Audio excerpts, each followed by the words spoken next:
So, did not brush my hair today. My glasses are crooked. But it is what it is. So today, I can't take it. I can't look at the crooked glasses, then talk to people or myself. But today has been a really good day for me. Even though I didn't wake up and brush my hair, I was running behind.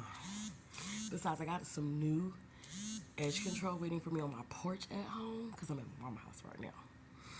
And I have decided that I thought I got delivered to my mama's house, so I was gonna use it and let her use it. See if she liked it. If she liked it, I was gonna order me some more. But I forgot to change the address, so I went to her house. Right? I mean my house. I'm at her house, so now I can't edge. You understand? But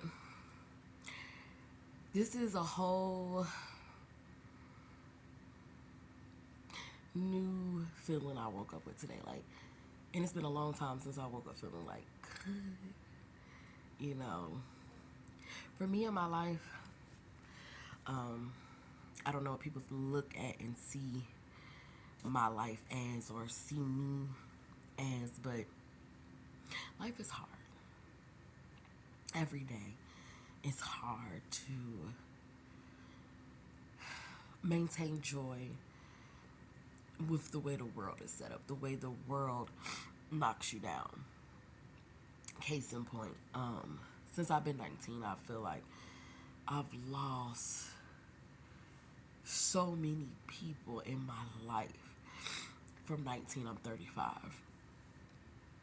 That have meant the world to me. And then I'm grateful for the people that are in my life. But it still hurts. Because everybody has a team of people in their lives. My team, I feel like, is gone. And when I say a team of people, like, my parents are still alive and they love me. They support me. They're there for me. And I'm grateful. I have 3 beautiful children. I'm blessed to have a husband. I don't feel unloved. That's never been my problem. I've never felt unloved in this world. I've always felt like somebody, even if it was just God that loved me, I'm loved. It ain't my issue. But I suffer from depression, anxiety, PTSD, panic attacks. I suffer from things that I internally go through within myself. And it's hard. That is so hard.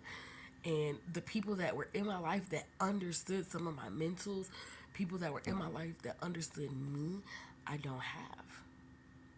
So I had to learn to fight mental battles by myself. Case in point, I remember at about a month, maybe not even a full month, maybe like 3 weeks, 2.5, 3 weeks before my grandfather passed. I was 19. He couldn't come to my graduation. I was so upset with him. And so, this was a few years before he had passed, and he was like, okay, well, what can I do to make it up to you this year? Because you're complaining about it, but I can't do anything about it. I didn't come to the graduation. I'm sorry. I love you. I'll sing you something, but what do you want me to do about it? And so I was like, okay, when I get my first apartment, I need you to come here because my grandparents lived in Philly.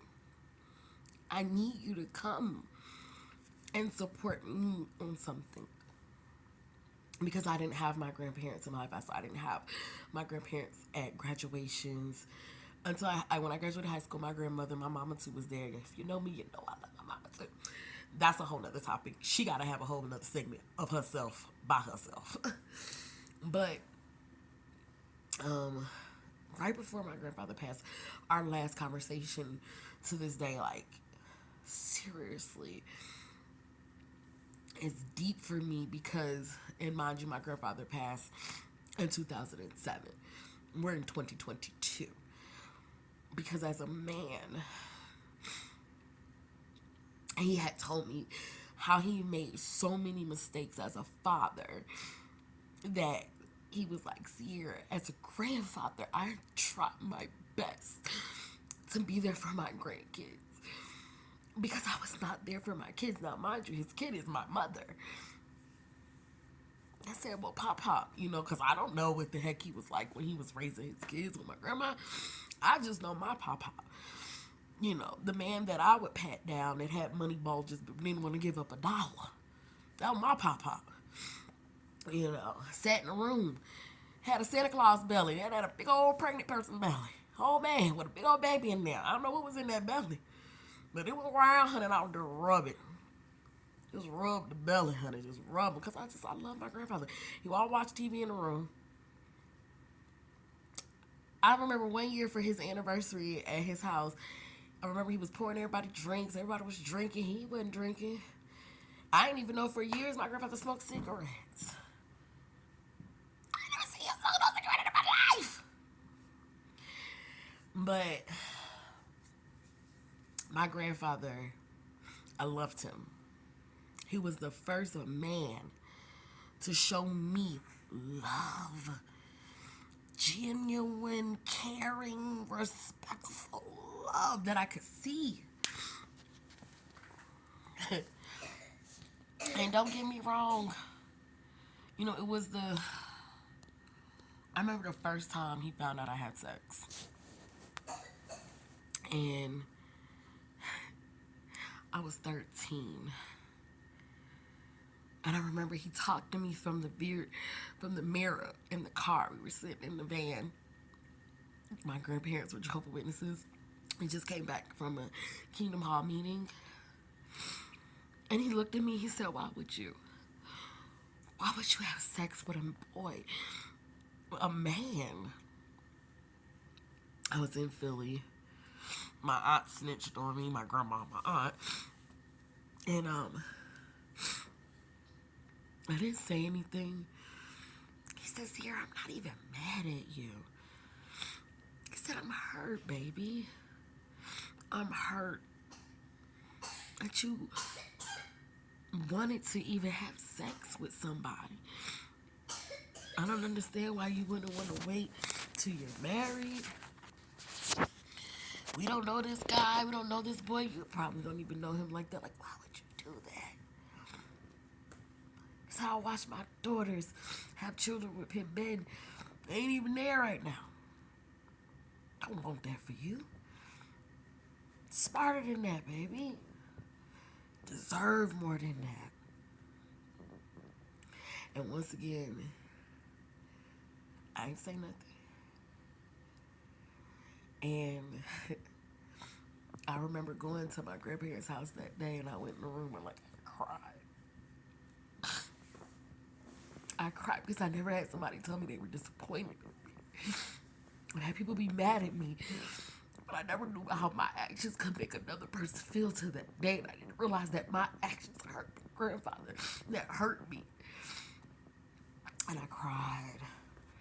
I cried so much I cried myself to sleep. And the next day, my grandfather came in the room. First man to ever cook me breakfast in bed. And he said, baby girl, what you want to eat? I'm about to go down here and make some eggs. If you know my grandmother made the best breakfasts in the world. And he said, I'm going to make you breakfast. You don't even got to get up. I'm going to bring the plate to you. You can eat breakfast in bed too. Because I know we've had a lot going on. It's been an emotional roller coaster. And he said, how you want your eggs? I said, well, how you going to eat your eggs? He said, I'm going to make mine sunny side up today.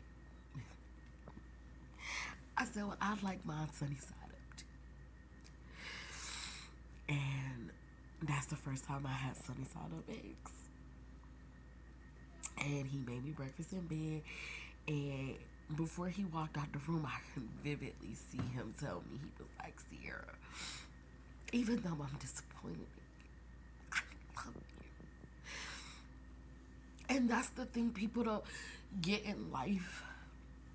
It's like, once you disappoint a person or hurt somebody, it's like we're taught to automatically stop loving them. When we all hurt and disappoint people. It's the first time I seen somebody give me unconditional love. And then about a year later, my mama too moved to Charlotte. And that was just a bundle of unconditional love, no matter how me and her argued and fought and did not see eye to eye. Our relationship was just what it was. I had great relationships with my grandfather, great relationships with my grandmothers. And I wanted to say that because I don't know where the world is going, but I want people to stop hating people for being broken or damaged or making mistakes, even if it was against you. Forgive. Learn to love unconditionally. This world is losing that, and it makes it hard to get up every day, be around a bunch of people that want you to they want you to forgive them for their mistakes, but they're not willing to forgive you for yours. It's hurtful. It's really hurtful. It's sad. And mentally, it's draining to feel like you can never make a mistake or do wrong or be vulnerable without people judging. And I don't want that for people. Darsha don't want that for people around me. Because there's no way in the world. Me and my husband, we go through it. But it's that unconditional love that keeps us keep going through it. The forgiveness.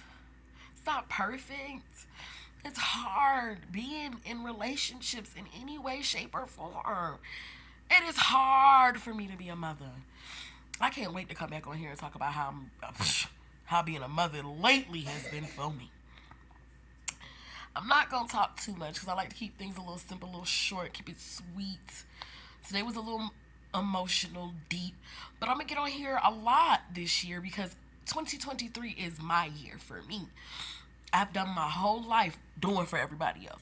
Doing for my kids, doing for my spouse, doing for my family, doing for the community, doing for the children in the world, doing, not this year. This year, Sierra's doing her. She's being selfish. She's talking to the world. I love to talk. I love to give people advice. I love to help. Grant, ain't nobody around me be valuing me how I feel like I should be valued sometimes. I'm a queen. No, I'm just playing. I'm loved. I told y'all, one thing I've never had to not feel in life is love. And I'm grateful to God for that. Because God knows how important love is to me. And so I wear my heart on my sleeve. I love people. I love people. Not just when it's good for me. Love people even when it's bad. Because that's what unconditional love is. I don't want a one-sided type of love. I tell people all the time, I love y'all equally but differently. Got to love y'all equally though. No person in my life but God got a greater love than the people around me. You know, and then that's my next segment. My next segment, I'm coming on here talking about my children. My children have been working my nerve. My children have been testing my strength. Testing me! They have been literally pushing me. Push it to the limit. They have been doing it. All three. I got 3 sons. Don't judge my broke nail. One thing about me, you might see broke nails, bleach, my hair sticking up, bonnets, all that. You come check in on this channel, you'll get all of that and some. I don't know if I want to do a daily little thing on my channel. I don't know if I want to do a month. I don't know what I'm going to do, but I just know if you just follow me. Figure out how to get on there and do it and follow me because you like me. Because I'm loved. But no, dead serious. I think, no, I know. It's like as I keep looking at my unbrushed head, I'm like, why didn't you brush your hair before you decided to post this video? But I have to come on here and be me. Be yourself. Be yourself.